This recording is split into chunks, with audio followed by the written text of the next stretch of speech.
Hello, everyone, and welcome to today's webinar, Top 10 FMC Compliance Tips. We're so glad you could join us.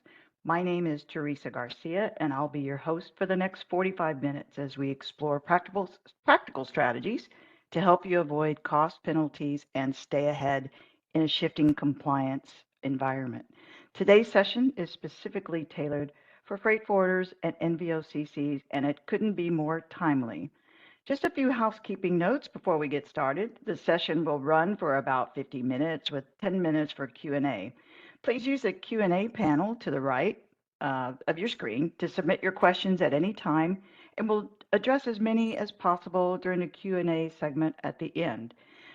Please remember that you will be eligible to earn one NEI, CCS, MCS, CES, MES, or LCB credit by attending this webinar. And the recording and additional resources will be shared with you after the event.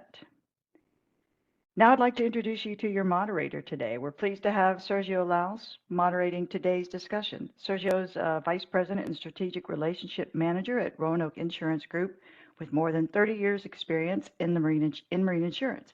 Having served in both broker and underwriter roles, he brings rare insights into the challenges faced by transportation intermediaries, particularly in the Latin America and South Florida markets. His role today is to guide our conversation and make sure we address your most pressing compliance questions. Mauricio Lorenas is one of our featured speakers. He's president of APF Tariffs and a licensed U.S. customs broker. Mauricio is also an FMC legal practitioner, and under his leadership, AP Tariff supports over 800 companies across the U.S., regularly navigating complex FMC audits and mitigating significant financial penalties. He's an internationally recognized speaker on FMC compliance and serves on the education committee of the Florida Customs Brokers and Forwarders Association, helping shape the next generation of compliance professionals. Ileana Alvarez, joining Maurizio, is Ileana Alvarez, AVP and Regional Product Manager for Surety Bonds at Roanoke. Ileana's insurance and expertise dates back to 1980, and today she supports clients across Florida, Puerto Rico, and the U.S. Virgin Islands. She's not just a technical expert in cargo insurance and bonds. Ileana is a trusted guide for clients navigating claims, regulations, and evolving risk exposures. She holds a certified insurance counselor designation, a degree in business administration, and serves on several industry boards, including the Florida Customs Brokers and Freight Forwarders Association. With that, I'll turn it over to Sergio. Take it away. Thank you, Teresa. Thank you, everyone, for attending. This webinar is to inform and educate our NVOCC clients about the compliance pitfalls they face with the FMC, clarify the process, and dispel any misinformation.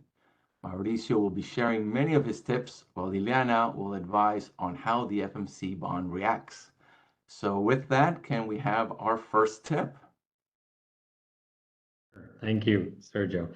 So we're going to be going through things to avoid penalties, issues, compliance, hiccups in operating as an NVOCC.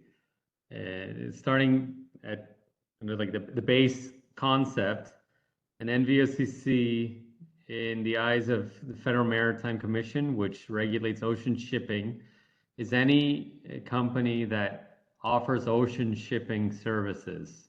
And so that's a broad term. It's a big umbrella. You know, it could legally include, you know, you have a little storefront and you say, ship to Venezuela, a little box for $50. Legally, you're advertising they're offering ocean shipping. You are legally an NVOCC and you should be licensed. Even under that extreme, you know, like getting down to like the most extreme, simplest example of what an NVOCC could be. You know, it could be as simple as a sticker on your wall, a Facebook post, a social media post, soliciting business for ocean shipping. And so framing that, the first step and one first tip really is just establishing whether or not you identify as an NVOCC first. And if you do, then what is the process of getting licensed? So in the context of a US company, what this looks like is that you need to fill out an application for the Federal Maritime Commission, which is rather extensive. There's a few dozen pages of documentation that needs to be provided. You need to have somebody in your company that qualifies with 3 years of ocean shipping experience in the US, 3 references. And then you put all this together, you send it to the FMC, they scrutinize it. A few months later, they either approve or deny your application. At that point, they say, okay, you tentatively have been approved to get a bond. Now there's some things you need to get. One of which is an FMC bond. Depending on, there's actually 2 licenses. One is an NVOCC and one's a freight forwarder. Today we're focusing on the NVOCC. And the second requirement, in addition to the FMC bond, would be an FMC tariff, which is in effect a legal website, a glorified website that shows the rules of how you operate and the rates you charge. Think of it like as a menu. If you're a restaurant, it's a menu at a restaurant. And so you need to have that online, registered with the government, where your official prices for offering ocean shipping are housed.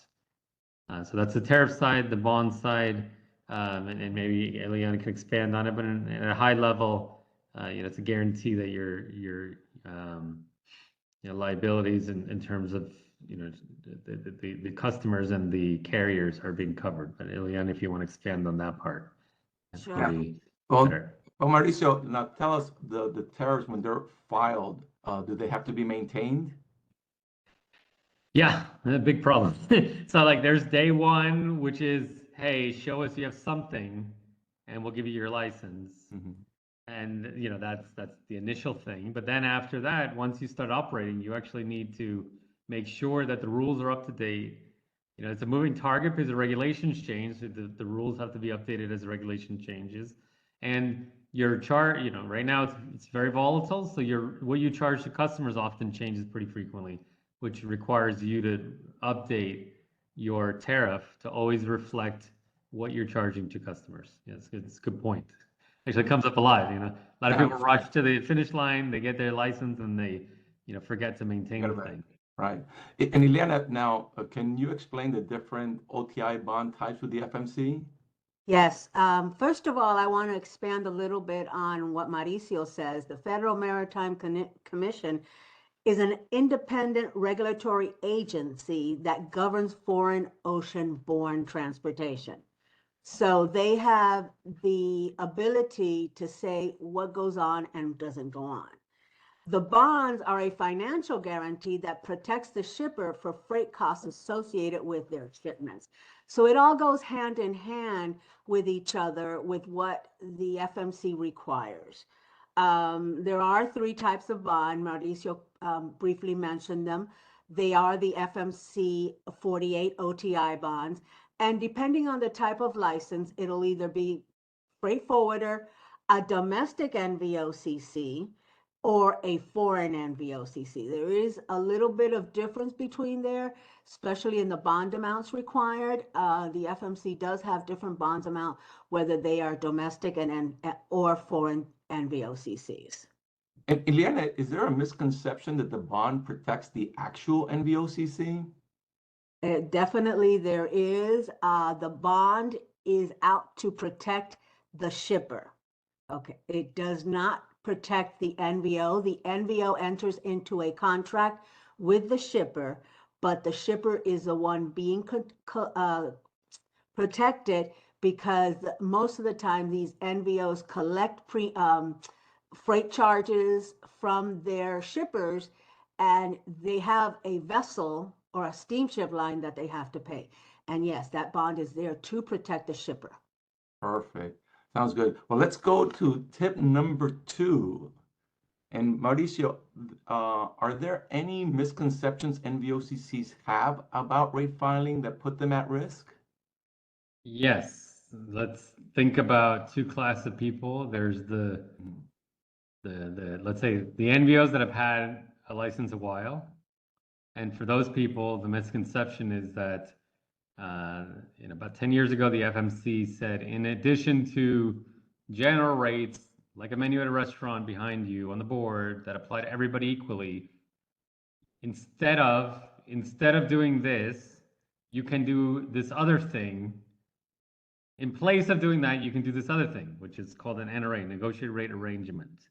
And so what a lot of NVOs heard was, hey, you don't need to do the filing anymore, blah, blah, blah, blah, blah. Got an in effect, right? It's like, and you didn't really read the rest of the sentence, you know? It's like, I stopped at that, you don't have to do any filing anymore. And then you kind of like, it trailed off into some dust, right?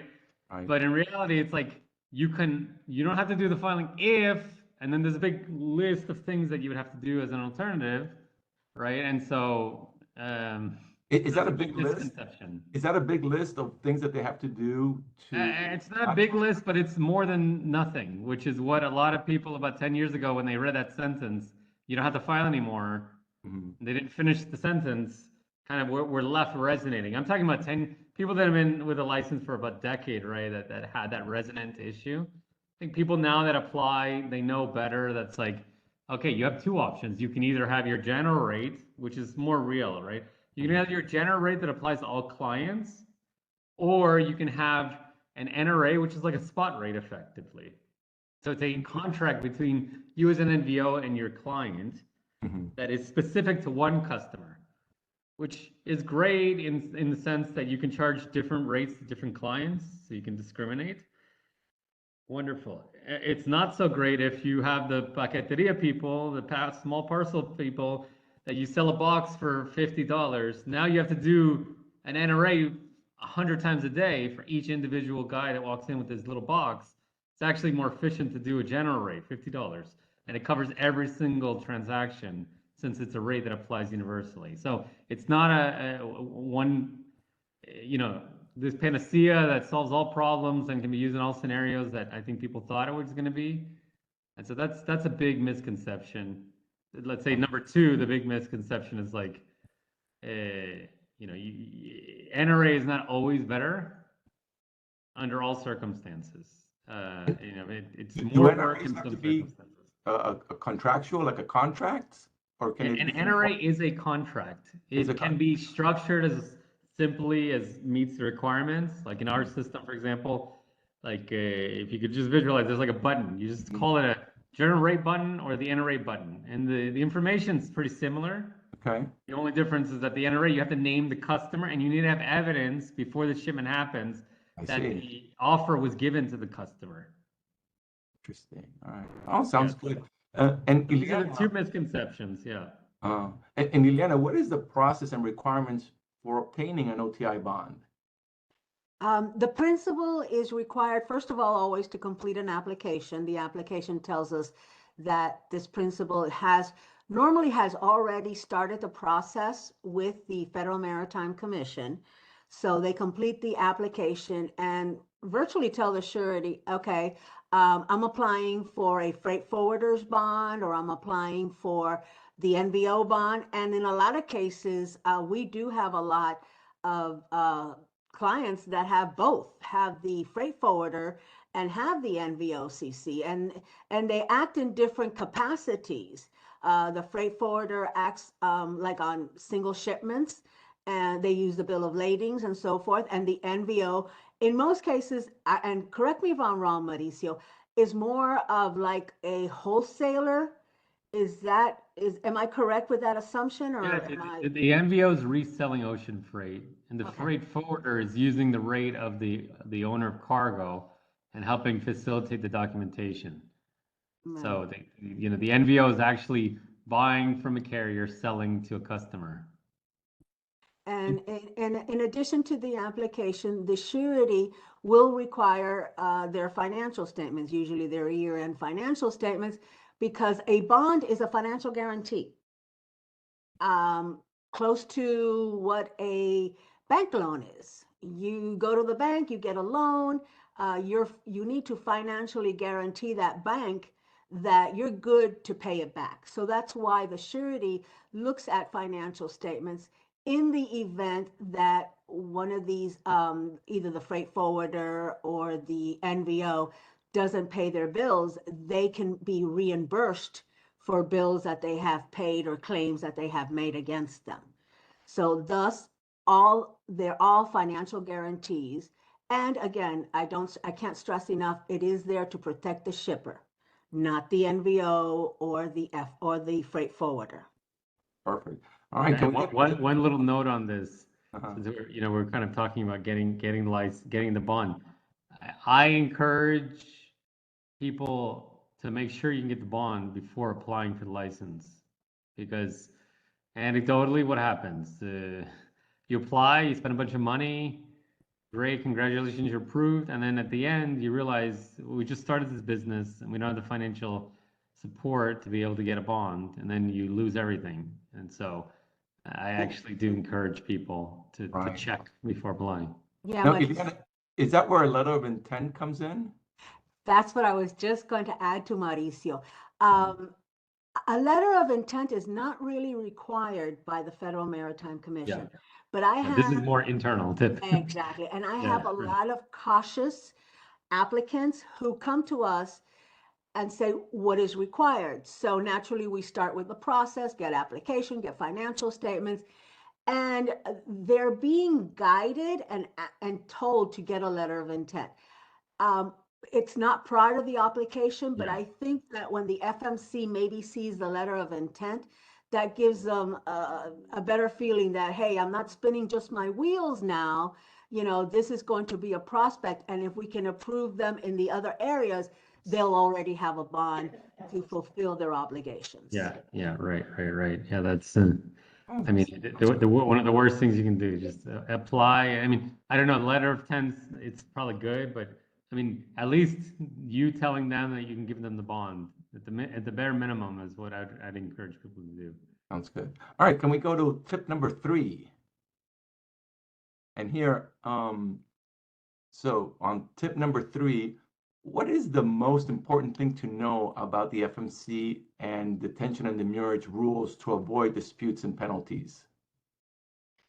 Yeah, so about a year ago, the FMC released a new set of detention and demurrage invoicing requirements, and it pretty materially different than what was required before. What was required before is essentially nothing. I mean, you just had to bill, and then they had to pay, and it was over.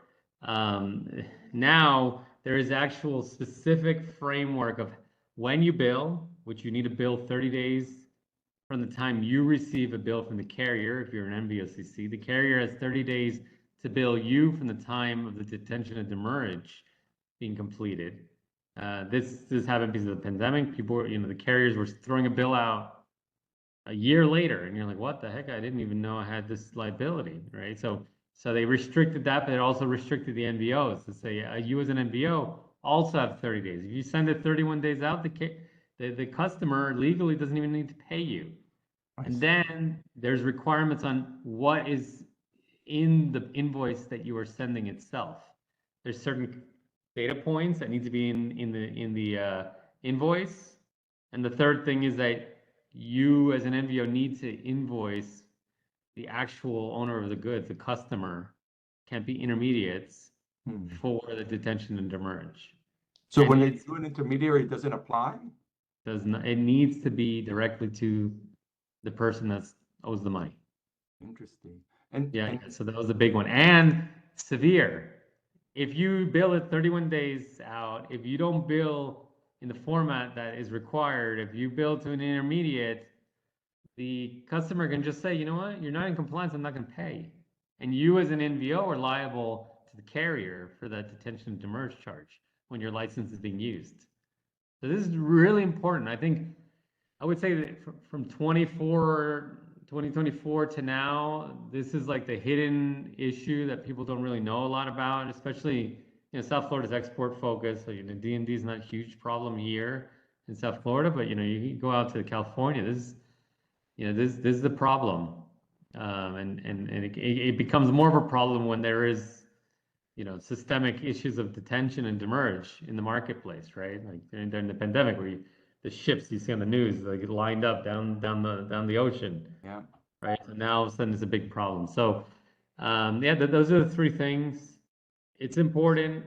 And if detention demurrage is an irrelevant part of your business, I would say, I would caution NVOs to be really sensitive to this issue and make sure that you're meeting these requirements. There's also a dispute resolution process that needs to be put into place by every NVO now. These are really prescribed into the regulation in a way that they weren't before 2024. And Ileana, does the bond cover against detention and demurrage? Yes, the bond does cover claims against detention and demurrage when there is a contract. Very important. There has to be an outlined contract between the NVO and the shipper. The contract outlines what is and isn't covered. Any transportation-related fees, including but not limited to even chassis fees, container storage fees, will be considered as part of a claim. But one of the things that Mauricio just mentioned was that 30-day obligation of invoicing the customer. The surety, in most cases, acts as a mediator when there is a claim against the bond. They will review the contract. If something, for some reason, is not outlined in the contract, then there will be no coverage, okay? They try to bring the shipper and the, NVO and the steamship all to a negotiation where they can agree on what is owed and everything. It used to be in the past, many, many years ago, that a judgment had to be obtained prior for the surety to have to establish payment. Well, I just recently found out that that is no longer the case.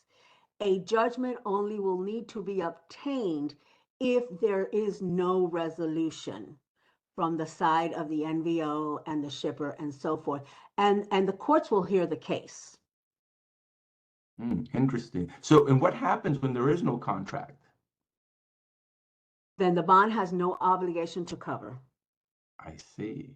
Very interesting. All right. Can we move on to tip number 4?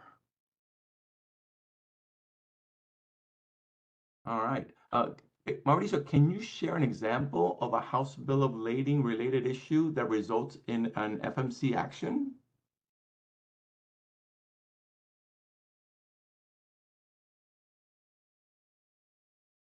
Oh, we can't hear you now, Mauricio. All right. One, the House Bill of Lading should reflect very clearly who the NVOCC with the license is in this shipment, including the NVO's name, full name as it's stated on the license and their license number. And it should match the NVO on the Master Bill of Lading. So that's a big issue, and that kind of turtles into what's happening there, which is oftentimes people are sharing contracts, and then we can get to that a little bit later. But that's a big issue. And then the second issue on imports would be that the importer, the consignee is the one with the license, so they're the NVO for that shipment, but the consignee doesn't have the ability to deal with a customs requirement, which is doing the manifest, AMS, for that shipment. And so then there's sometimes some illicit, and people don't even maybe realize that there's illicit borrowing of SCAT code. SCAT code is a code designated to the party that's filing the AMS. So let's say entity A has the contract with the carrier and acts as the NVOCC, and then entity B, for FMC purposes, entity B for customs purposes, uses their SCAT code and files the AMS for this shipment. And so there's a disconnect there. Sometimes customs and FMC, oftentimes they don't communicate. And so this will pass.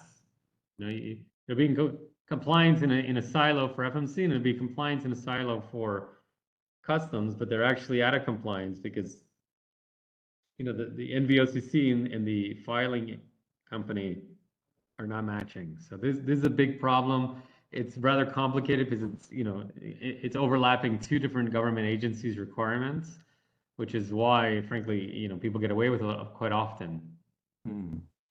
Interesting. And Ileana, can you expand on the various bond filings types associated with NVOCCs, such as AMFs and ISFs? An NVO files in the U.S. Customs AMS manifest system the arrival of the vessel. In order to have the facility, they are required to carry an activity code 3, which is a customs bond, not a federal maritime bond. And that's what's called an international carriers bond. And in addition, they have to have the SCAT code added to this bond to be able to associate and do these AMS filings. Recently, I heard something, and I'm not sure totally what the situation is on that one, on the SCAT codes. It used to be that us as a surety, we would file the SCAT codes with the revenue division when we filed an activity code 3 bond. Yeah. But I'm hearing, and I'm not totally sure, I'm sorry, I didn't expand in that area, that now it has to be filed at the port. Now, why they're doing this, I don't know if they're doing a little bit more of extensive research on the NVO or for what reason they're doing it. But again, we used to file the SCAT codes directly with the revenue division, but nowadays I am hearing that we have to file them with the ports. Also, I would say if the NVO has entered into contract also with filing the ISF, which, by the way, ISF, the importer filing security information, has to be filed 24 hours before the vessel's departure from the last port. If that is not done, then there could be a penalty of up to 5,000, actually 10,000, but normally they're up to 5,000 for what's considered a late filing. If the NVO is using their activity code 3 bond, because ISFs can be filed under 3 types of bond, one of them being the activity code 3 bond. If they're using their activity code 3 bond, not only for the manifesting of the vessel and so forth, they could also be obligated with those 5,000, because once you clear under your bond, you have become what we call importer of record or principal of record, and you assume liability. So does an NVO want that? It's question mark. Yeah, I guess those are reasons why to do it or why not to do it as an NVO. I mean, I can Again, tell you sort of informally why to do it, because they charge money, right? I mean, it costs me like $1 to do it, and then you charge $30 to the customer, and so you have enough. It's a volume thing, right? So 100 a month, it's $3,000 a month. I mean, simple math, right? but still, $3,000 a month for 100 filings. Yeah, I get it. The liability part, right? Mm-hmm. That's a good point. It's a very good point. It could be a big liability. All right, sounds good. So let's move on to tip number 5. And Mauricio, what specific documents should NVOCCs have readily available for an audit? Yeah, so audit, what happens? The FMC reaches out, and then they go down, like let's call it 2 layers of review. The first layer is really friendly and really superficial, and then the second layer is where they get down into the weeds. What they're going to be looking for is a full set of documentation for a set of example shipments that you pick or shipments they ask for, and those would be the master bill of lading, the house bill of lading, the invoice to the customer, the invoice from the carrier to the NVOCC, the payment from the customer, a matching FMC tariff filing, either the standard filing or an NRA, and then the payment to the carrier. And what they're going to want to see there is that what you billed the customer matches what they paid, matches what you have in your tariff. Matches, not higher, not lower, matches. Important. Sometimes one of the things, we talked earlier about the rate filing, people, misconception, it comes to mind now. They say, oh, you know what I do? I'm slick. I'm just going to file $10,000 for this lane. And I'll always charge less than $10,000 So I'm never overcharging clients. But that's just as wrong. Some cases can even be more wrong than not filing anything or filing $1. You know what I mean? Like, so what they're looking for is, are you charging what you file or what is in the NRA? And Mauricio, how often do NVOCCs have this information readily available? They mostly have it available. I think most of the time, from what I see, they're a little bit shocked that the FMC is actually going down into as specific as, show me the payment, show me the wire transfer from the customer to you. Yeah, I see the invoice. Great, I see the invoice. But actually, give me the wire transfer information so I can reconcile the payment to the invoice to the rate filing, and see that you're in compliance. Mm-hmm.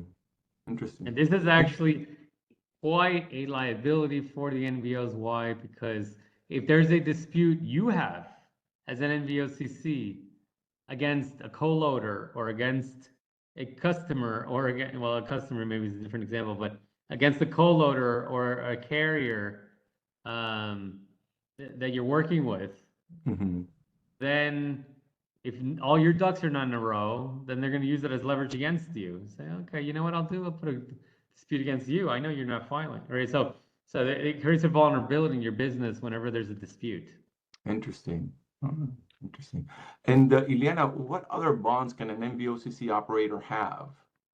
One of the most common bonds, and depending on if they have any in-transit shipments, is an activity code 2 bond, which is a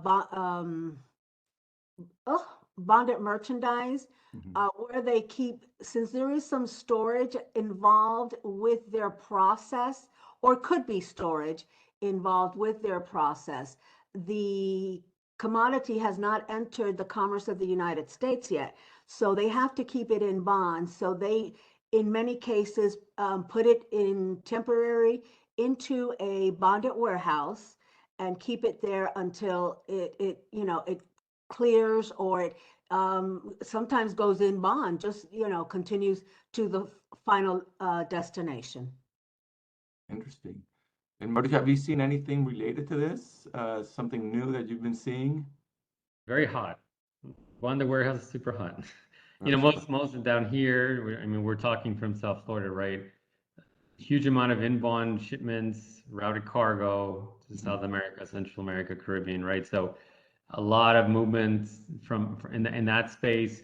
And this year, we don't like doing it, but we'll do, these bonded warehouse applications. We usually try to refer to lawyers, but we can do them too.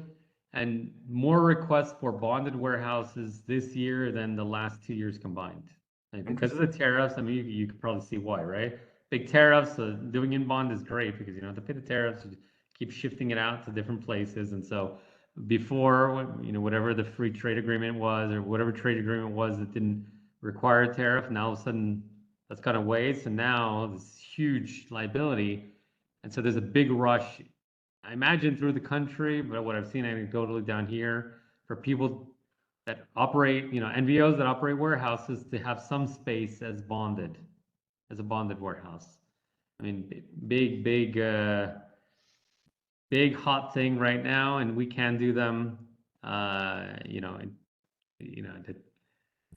It's not our main business. We do them really efficiently. It takes about 2 months to get them, but yeah, and then that leads to, what do you need to be able to apply as a bonded warehouse? You need the C2 bond that Ileana just mentioned. Right. As a condition of getting that bonded warehouse. So that's Sounds good. where that C2 comes from, the perspective of an MVOCC.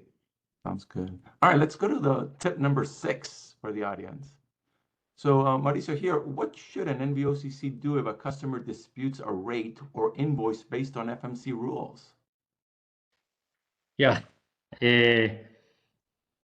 Be very careful to make sure that they don't file dispute against you. I just kind of I'm saying in a sarcastic manner, but in all sincerity, you really, at that point,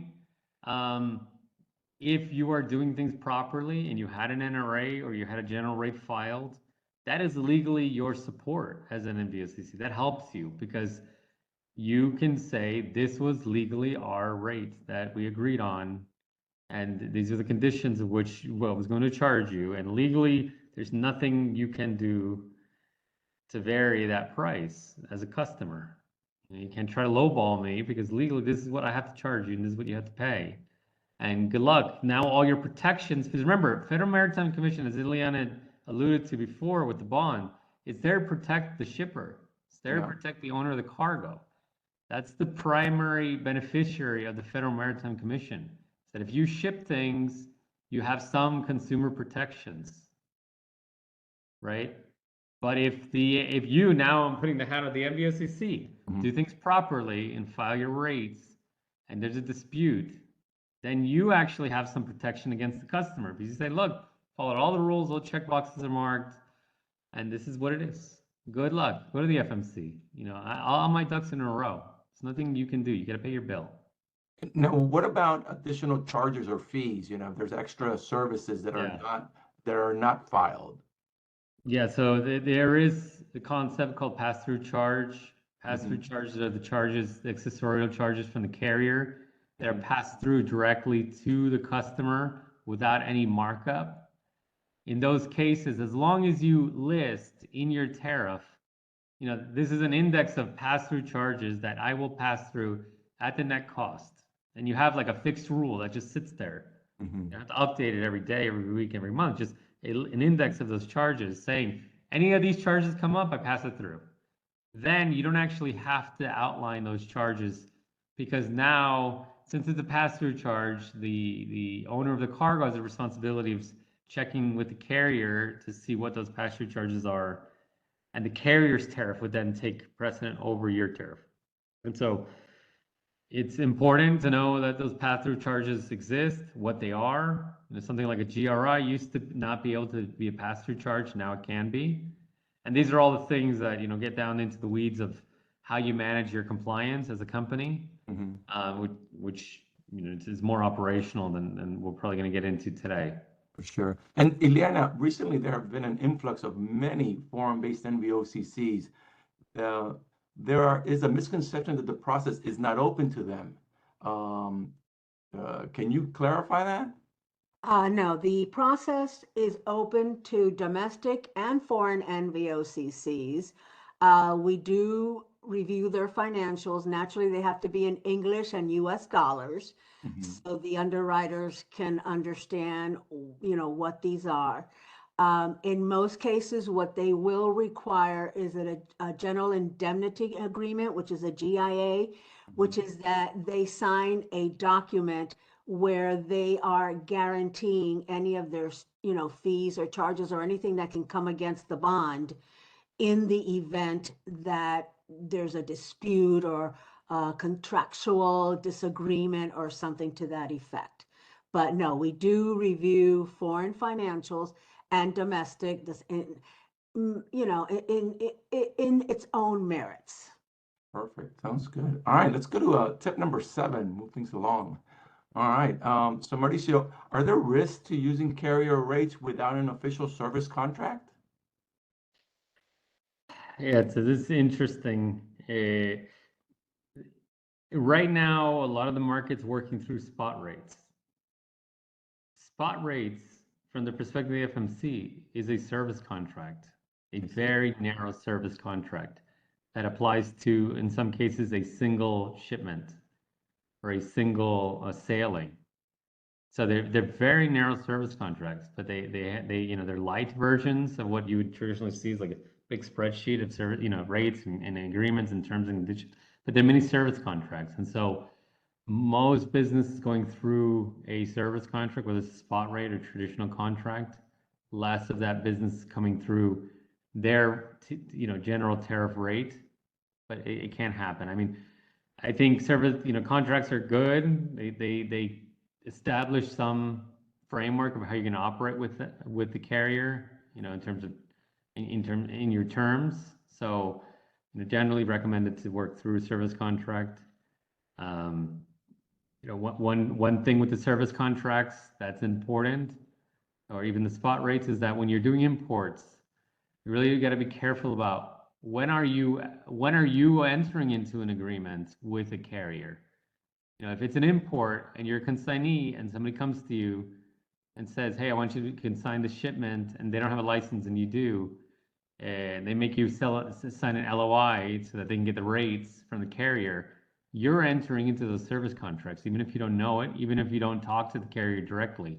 You're assigning an agent overseas to get rates on your behalf, and you're ultimately liable, and your bond is on the line for those shipments.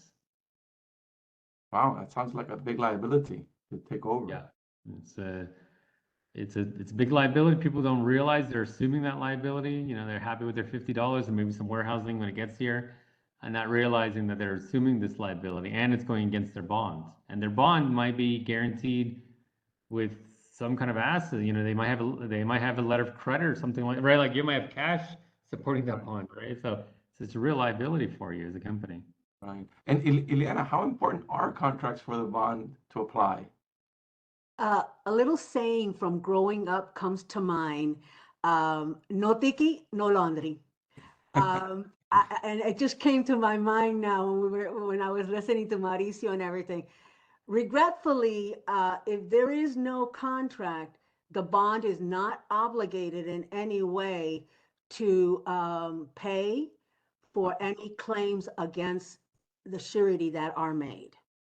So it's very, very important, like Mauricio says, that an outlined contract with everything. I mean, you know, the charges that could be open and everything.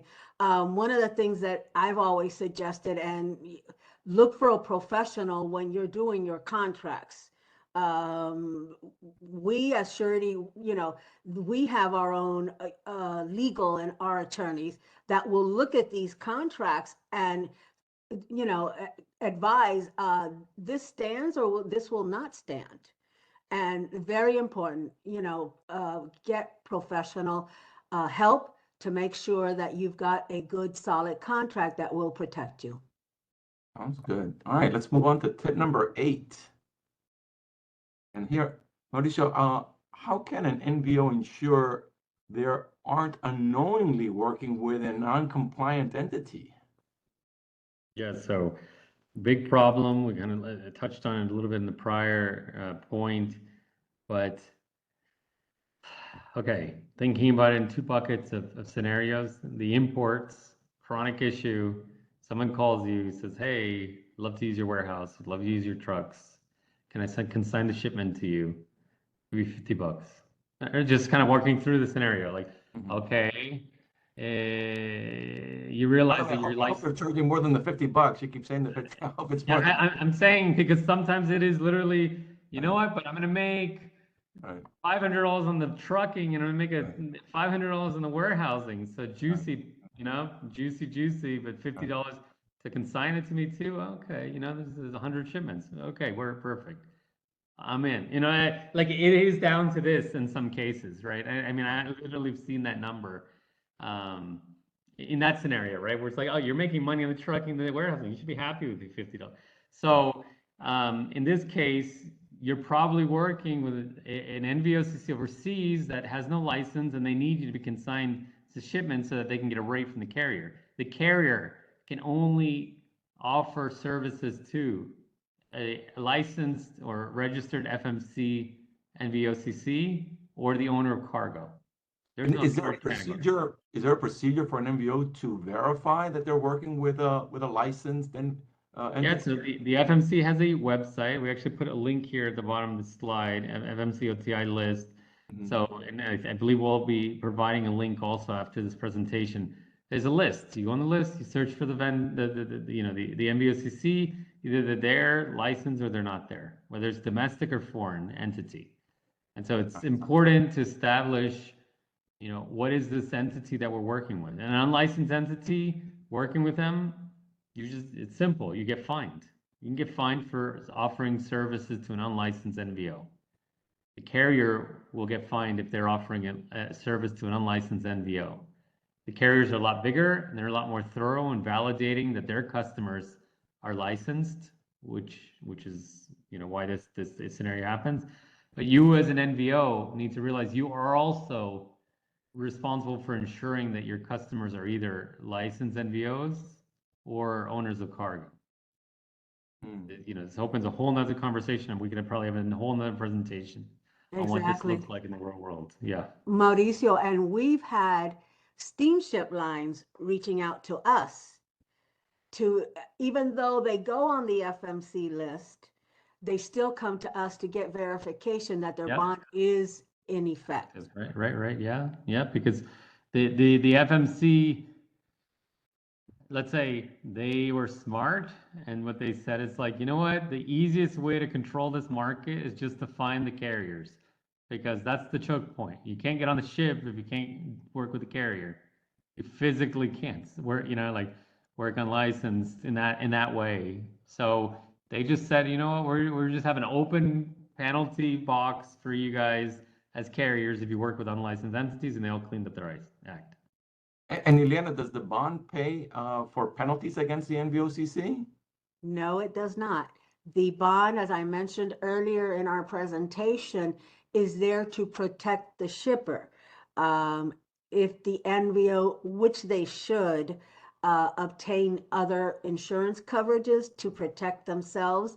I'm not that familiar with like E&O, legal liabilities, and things like that, which does protect the NVO or FMC themselves, but they should look into that as they're being licensed.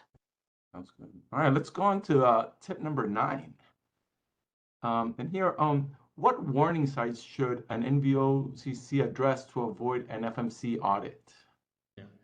So thinking about this in terms of like risk level, you know, in order, customer complaints, that's the big one.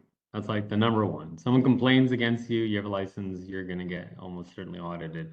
Then working with these unlicensed agents overseas, because now you think about your exposure. If you're working with 10 clients that own goods, you have 10 points of liability, right? But if you're working with 10 overseas agents, and each of those 10 has 10 clients, now you have 10 clients in your view, but you actually have 100 points of liability. Right? Any one of those 100 that cascade into your 10 could complain, and that what they go down, when they go down that rabbit hole, they're going to find you're the one with the license. So you're the one liable. And so, you know, I think a lot of times working with these unlicensed agents is a big source of where you get, you know, wrapped into it. You know, failure to file tariffs. You know, FMC has access to all these tariff systems, including ours. Right. You know, lending rates to even other licensed entities. Like I got great contracts, so I'm just gonna farm it out to everybody, and everyone can get a rate under my contract. It's, you know, you have to, you can do it in the right way, but there's a wrong way to do it too. You know, they're just managing sloppily your documentation, your bills of lading, cutting them incorrectly. That'll trigger an audit often, or just random audits. You know, they do random audits like IRS does random audits, and that's a big umbrella. Although more recently, the last few years since the pandemic, these targeted audits have overtaken the random audits in terms of frequency of why they're happening. And with the new administration, has there been a shift in what you've been seeing from the FMC? Yeah, I wasn't sure which way it was going to go.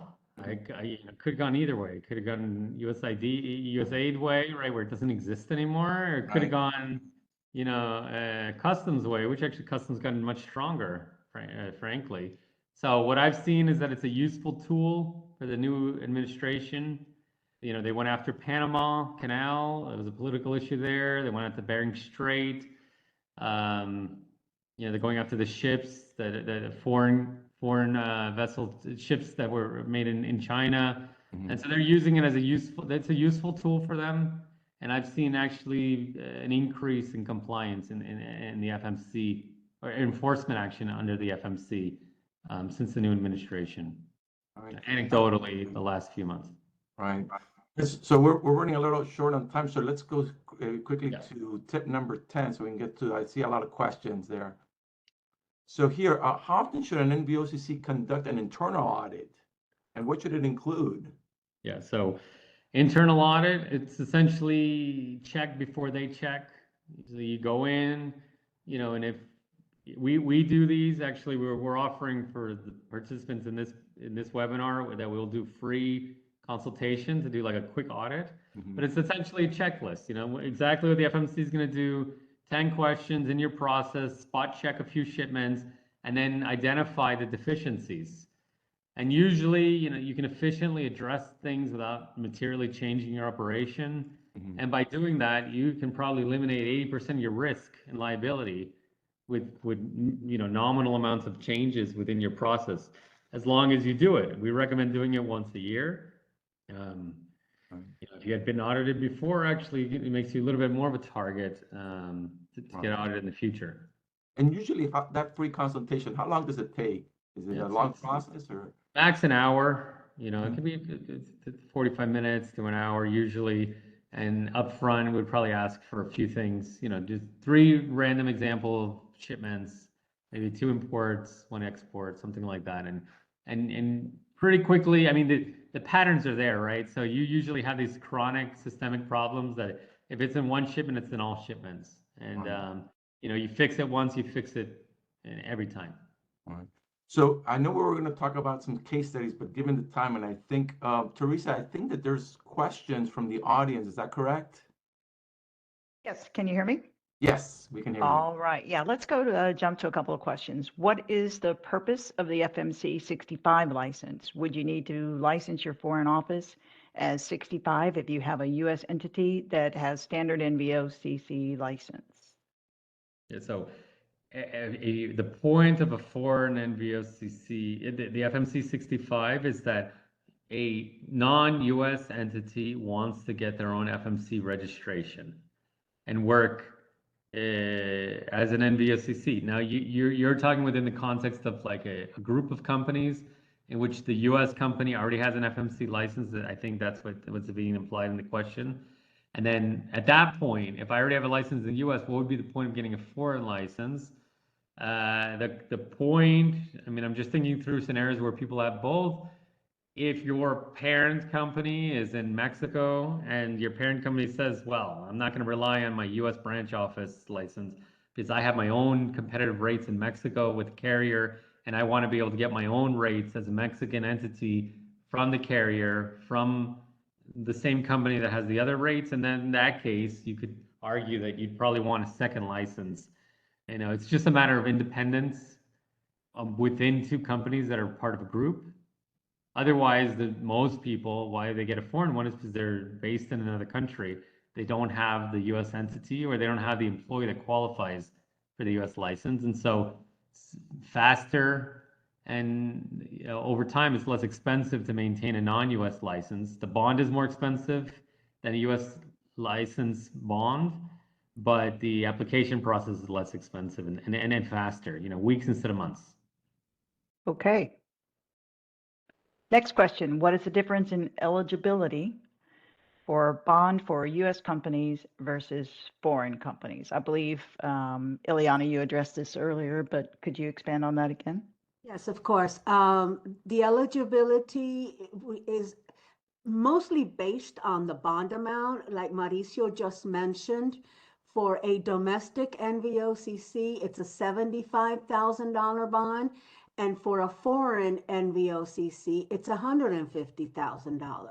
So it's the same as I mentioned several times. If you're going to get a loan for $75,000 versus $150,000, there's going to be more requirements from the sureties reviewing the financial statements. They will require a little, higher cash flows, working capital, net equity of the company. Again, mainly because there is a bond amount difference. Okay, great. Here's another question. Don't carriers' D&D invoices have to include specific clauses or language? When an NVO is passing through the charges at cost and using the carrier's invoices back up to their own invoice, does the NVO's invoice have to include those clauses as well? Yes. Simple answer is yes.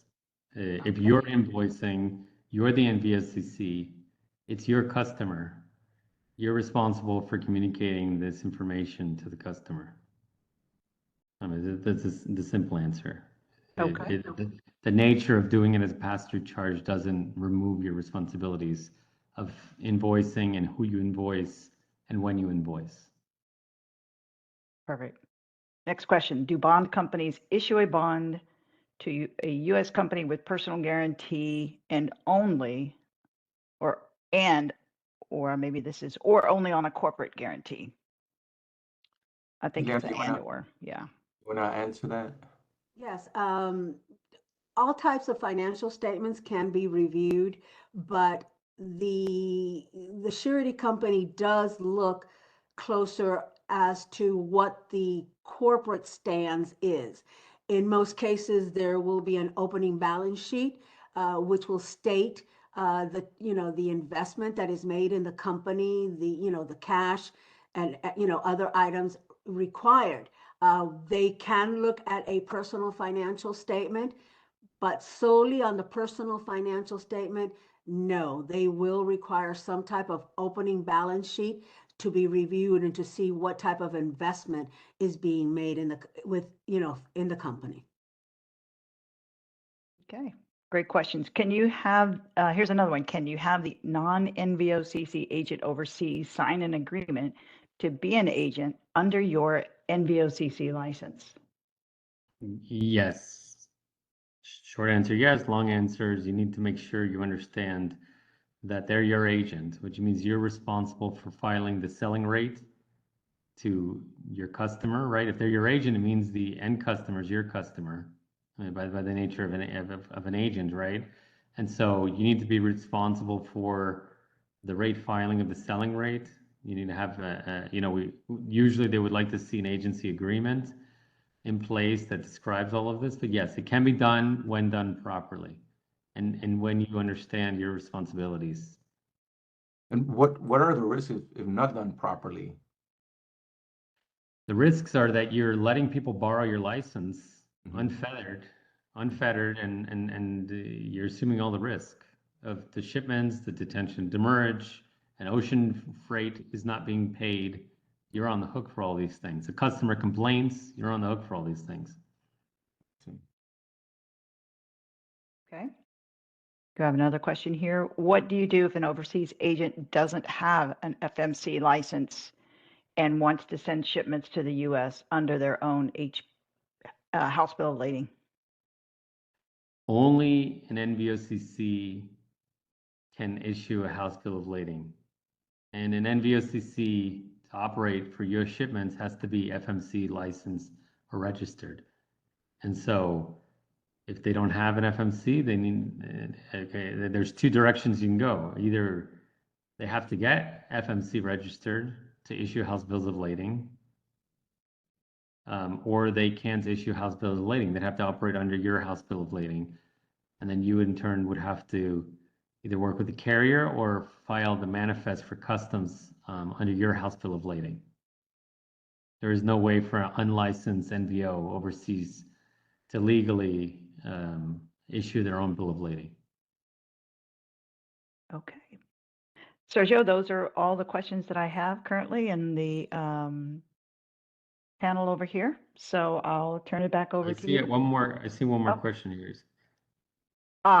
Is agent responsible to insure the bill a customer the same amount that was filed in the NRA? Interesting point.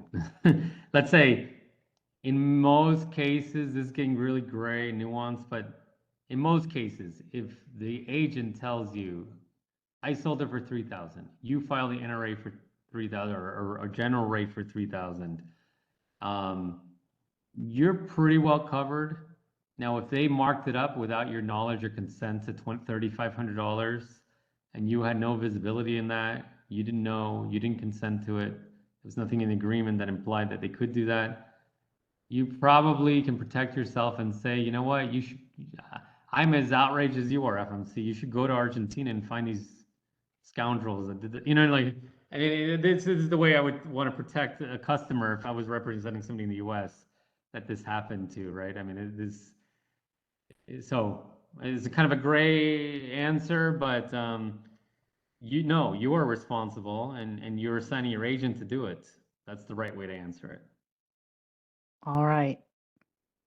Well, we're right up at the hour, so we want to be aware of everyone's time. So on behalf of all of us, we'd like to thank you for joining us today. And remember, a recording of the webinar and some resources will follow up in an email to you shortly. If you have any questions, feel free to reach out to us or to the speakers. And thank you again to Sergio, Maurizio, and Ileana for such an insightful presentation. Thank you to all. Bye-bye. Thank you. Thank you.